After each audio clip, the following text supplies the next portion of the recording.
Hello বন্ধুরা, আজকে আমি চলে গেছিলাম বিখ্যাত আখ দাদার কাছে। মানে এই দাদার আখ বিখ্যাত না, এই দাদার আখের রসটা বিখ্যাত। কারণ ৭০ টাকাতে ১.৫ লিটার আখের রস, যেটা আর কোথাও হয়তো দেয় না। আমার জানা তো নেই, তোমাদের যদি জানা থাকে তাহলে সেটা কমেন্ট করে জানিও, সেখানেও আমি যাওয়ার চেষ্টা করব। দেখো, আখের খোসা শুদ্ধই কিন্তু মোটামুটি দিয়ে দিচ্ছে, আর এই আখের রস বেরোচ্ছে। দেখো, আমার তো দেখেই কেমন একটা লোভ লোভ লাগছিল। যাই হোক, আমি একটা ৭০ টাকার গ্লাস নিয়ে নিয়েছিলাম, আর আমার সাথে একটা দাদাও ছিল। কারণ একা তো ভাই এতটা রস আমি খেতে পারবো না। অ্যাটলিস্ট এই হচ্ছে আমার গ্লাস, দেখো ধুয়ে আমাকে দিয়ে দিল। এই দেখো আমার গ্লাস। ওরে বাবা, আমার হাতের থেকে কত বড় হচ্ছে এই গ্লাসটা, প্রায় আমার হাতের সমান হচ্ছে এই গ্লাসটা। ১.৫ লিটার আখের রস, মানে ভাবা যায়।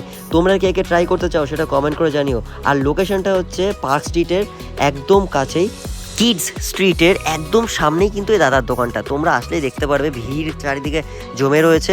আর এখানে শুধুমাত্র ৭০ টাকার গ্লাস না, ৫০ টাকারও গ্লাস তোমরা পেয়ে যাবে। চলো আমি তাহলে যেতে থাকি, আর তোমরা চ্যানেল নতুন হলে সাবস্ক্রাইব করে দিও।